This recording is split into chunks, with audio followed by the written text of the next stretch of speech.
Hey, Shalom Akim, Shalom, Shalom, giving all praises, glory, and honor to Yahweh, Ba'ashem, Yahushai, Ba'ashem, Rakakwadash.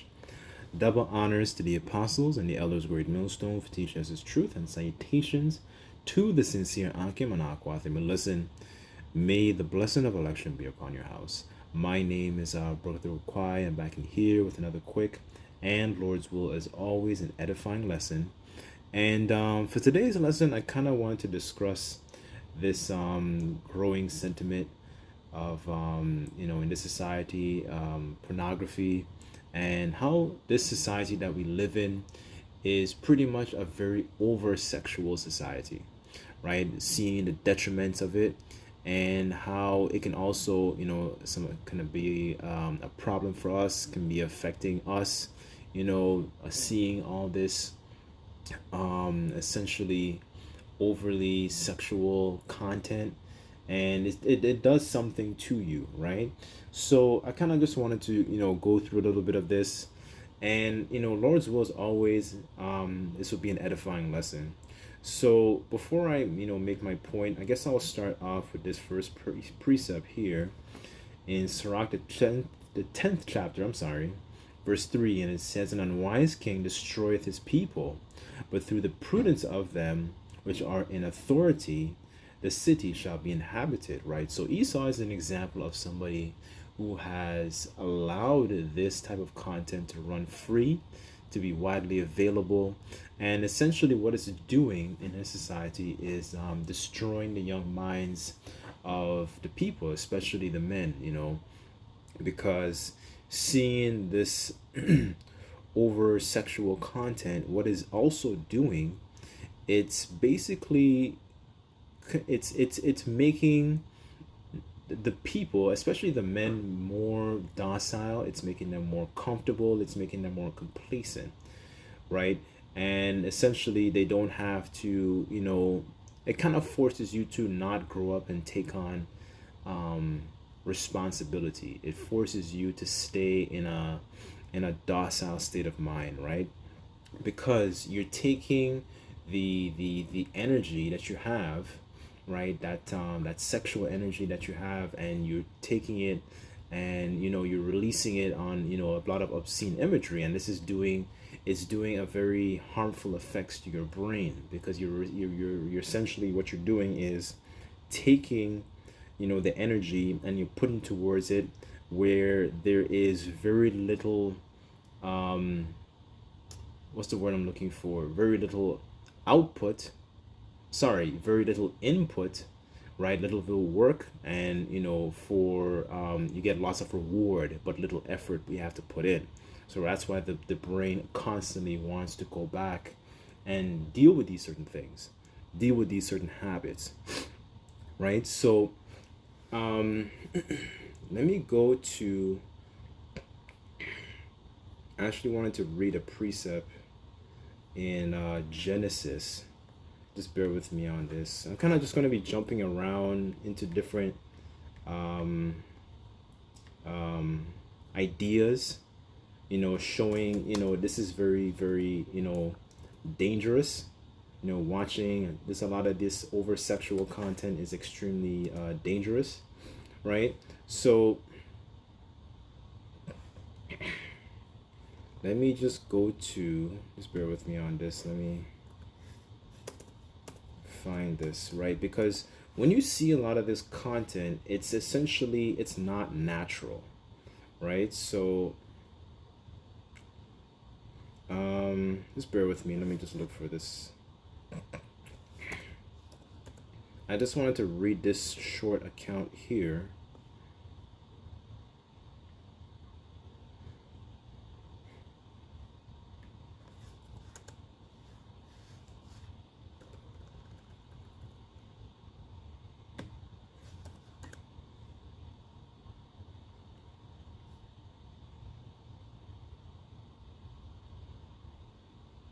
Okay, I just want to read this right here. This is Genesis chapter 28.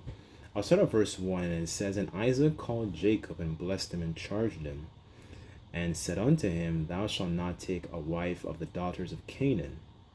Arise, go to Padanaram, to the house of Bethuel thy mother's father, and take thee a wife from thence, from the daughters of Laban thy mother's brother. So this is going into Jacob's journey, where he embarks on a journey and he meets Laban, does work for him, and he meets as well, and with what's the woman's name?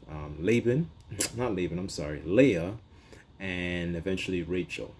Right. So this is verse 3, and it says, "And the Most High Yahweh Bashmel Shai Almighty bless thee and make thee fruitful and multiply thee, that thou mayest to be a multitude of people." So this is where you get, the Jacob begotten the 12 sons, right? What we know as the 12 tribes, right? So it says, verse 4, "And I give thee a blessing of Abraham to thee and thy seed with thee, and thou mayest inherit the land wherein thou art a stranger, which the Most High gave unto Abraham." Right? So, I'm reading this to show that, Isaac is giving a charge, a command. Don't go into the wives of the daughters of Canaan, right? Go into, this side of the family, get you some women here, right? And I'm reading this because this is essentially the natural way of, a man, coming together. A man is supposed to join together with his wife and, become one flesh, right? And then you procreate and have children. That is the natural order of things. That's how families are established. A man, he joins together with his wife, or wives, depending on how many he wants and has the resources to do so. And eventually, they begat children. So the man has multiple children, right? And then, all those families, they make up the tribes, and then those tribes make up a nation. This is the natural way of doing things. And I'm also reading this to show that, this is a complete contrast to the way you see society today, because in this society, there is a heavier influence of over sexual content, and that is not leading up to actually trying to establish families. When you look at the landscape of the way men and women are so divided today, to the point where children are not something as seen as a priority. And the scriptures talk about how children are essentially a heritage from the Lord, right? But how can these things be brought about when you live in a society that is pushing an artificial way of not just achieving pleasure, but an artificial way of achieving families? Like, you can't bring forth families if you're constantly being bombarded and being exposed to this over sexual content. It doesn't promote, it can essentially, it disincentivizes the men to actually go out and get, establish himself, because remember, going through the story of Jacob, he had to work 7 years, acquire resources, and then, he got his woman, or women, I should say, right? And then eventually he was able to, start and have a working family, right? But you see how in this society there's a shift. There is a artificial way where you see a lot of the men and even women too are more exposed to this over sexual content, and they're more docile, they're more depressed, they're more anxious to see the detrimental effects of what actual this pornography is doing to the people, is dimming the vibration of the people, right? So this is also an exhortation to wean yourself off of this over sexual content. I'm not saying, go out and, oh man, I gotta go out and start a family right now. I'm not saying that. You want to be mindful of, women that you like come into your life, right? But the point is, this is just an explanation of showing the natural way of how things are supposed to be, right? And this is how things will be in the kingdom of heaven, because the scriptures talk about how one shall become 1,000 and essentially a strong nation, to roughly paraphrase. So this is the fruitfulness. There's no fruitfulness in pornography. It's not leading towards procreation. It's not leading towards life. It's essentially it's just staring at death. It's just death. But there is a war, going on in the flesh because you're constantly being bombarded with this over sexual content. It's not just in the on the sites themselves. It's also on the in the TV shows. It's also in music. The lyrics are a lot more filthier. It's also, if brothers, know about Sexy Red, and she has this lipstick line, and I think the lipstick line, it's just degeneracy, and it shows you the type of degenerate culture that Babylon strongly promotes. It promotes a level of degeneracy, and you see the works thereof of the how the people conduct themselves, and you see, because it's such a base society that we live in, right? So this is let me get Second Corinthians.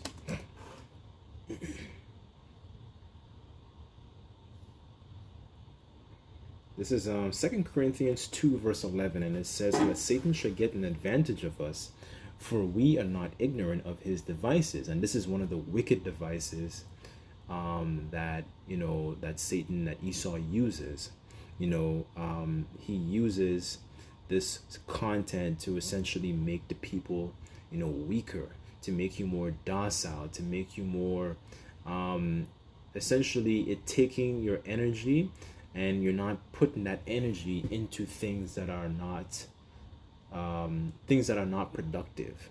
So essentially filling up your spiritual bank account, right? Reading more. These things take away and drain your energy, because remember, we're still being attacked, right? We're still being we're troubled on every side, but we're still being attacked by these different devices. So it's that's why the scriptures talk about, for example, turn thou, O Jacob, that thou mayest be illuminated. Being illuminated into the ways that Esau fights. You're not fighting a physical fight, but the kind of content you that you're constantly seeing, the type of lyrics, because a lot of these lyrics from these rappers and shit like that, they push out, it's all about, it's all about sex. It's all about pushing this nonsense, right? So it's learning to, quench these fiery darts, right? Knowing, okay, this is too much, this is way too much. Let me put a stop to these things so I can actually feed myself with things that are actually going to profit me, rather than things that are going to dull me, right?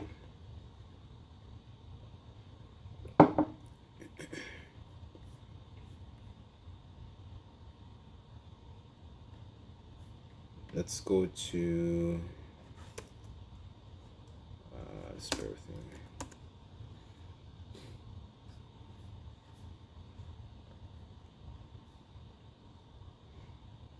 Okay, this is 2 Corinthians 13 and 5, and it says, "Examine yourselves whether ye be in the faith, prove your own selves.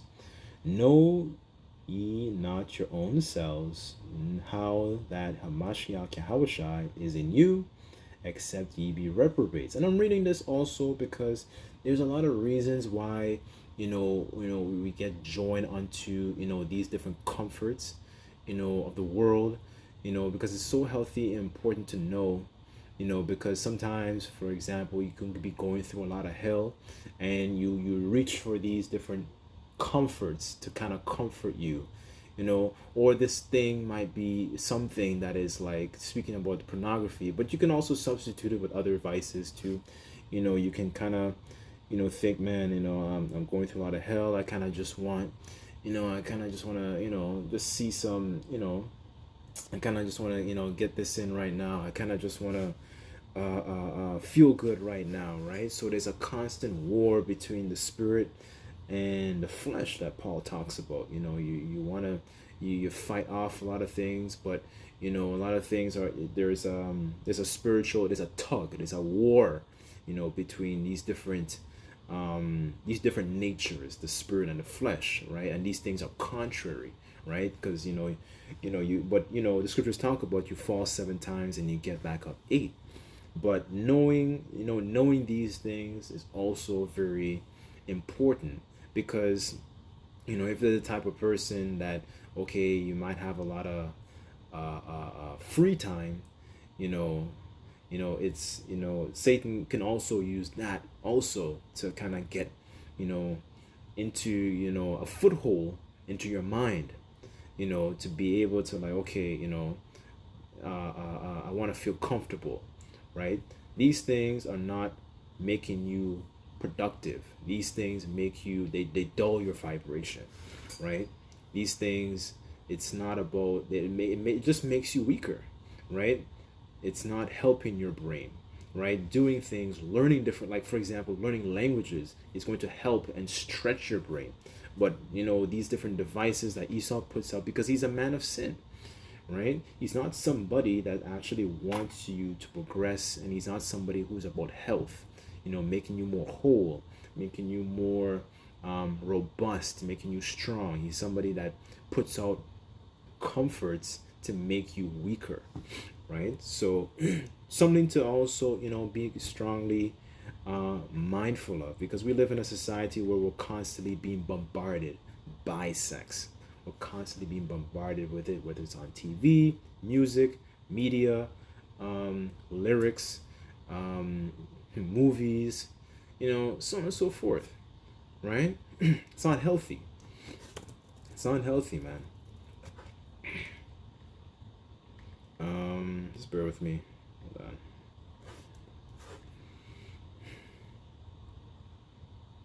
Let me go to. Okay, this is Sirach chapter 37, verse 27, and it says, "My son, prove thy soul in thy life, and see what is evil for it, and give not that unto it. For all things are not profitable for all men, neither hath every soul pleasure in everything." Right? So, some things, these things are not healthy for you, man. Speaking about, especially, pornography, and speaking, we're in a society that is, you're constantly seeing it. You see it on the streets, it's still summertime, and so on and so forth.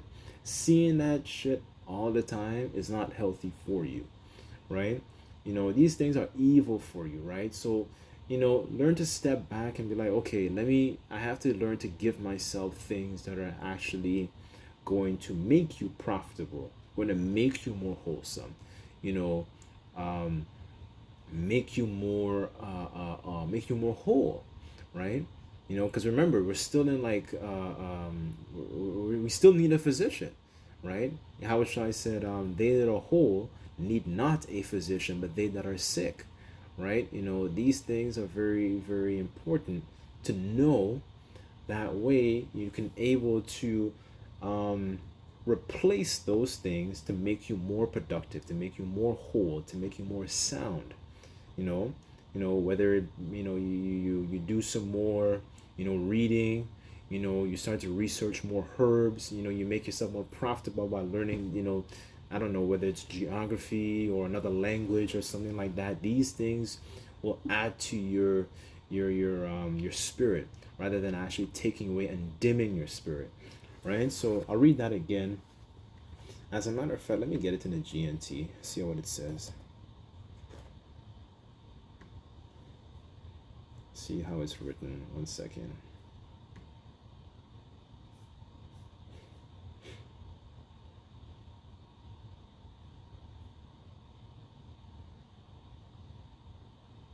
Okay, this is Sirach 37, verse 27.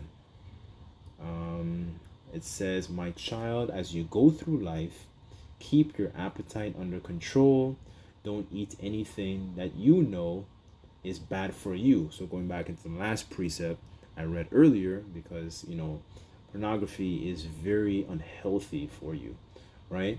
It says, "All food does not agree with everyone, right? So yes, it's speaking about food, but you can also eat things with your mind, depending on the type of content that you're consuming, right? There's a saying in the world, food for thought, right? It says, verse 28, not it says all food doesn't agree with everyone, and everyone doesn't like the same kinds of food, right? So know what kind of, this is not healthy for me. Let me wean myself off of it, right? And it's so off too because Esau is a very profane person. So you're seeing those different um categories, and it's just a very off spirit, so it's not even healthy for you in general, right? The healthy thing, like I was bringing up earlier, is to actually be able to go out, strengthen social skills, to be able to actually make yourself more desirable, right? So trying to get closer to Yahweh Bashim Shai and allowing Yahweh Bashim Shai to make you more profitable so you can actually be able to maneuver, right? you know, to deal with women, right? That is the healthier way, right? That's not the way the way things Esau does, cheap, convenient, available. It either dumbs you down, it makes you complacent, and it makes you weak, right? It doesn't actually strengthen you and build you or edify you. It's all about making you dumb down, weak, complacent, and unreliable, unprofitable, right? You're doing a disservice to yourself, right? So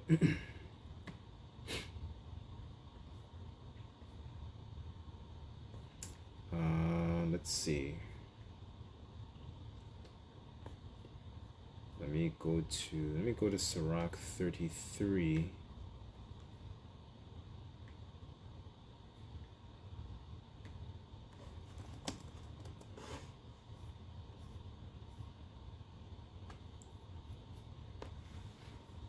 Okay, this is Sirach 33, verse 27, and it says,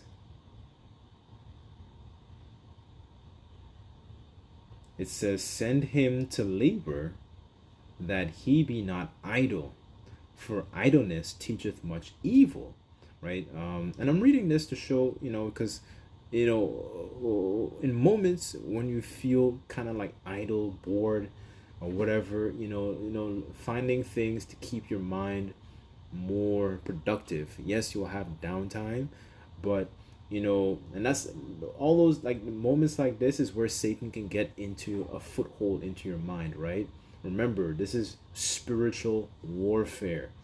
This is very, very important to know, right? So you know how to kind of combat and keep yourself in the spirit so you don't fulfill all those unfruitful works of the flesh because it's unprofitable. It's unprofitable for your soul, and it's unprofitable, for your role of what you can do for the ministry.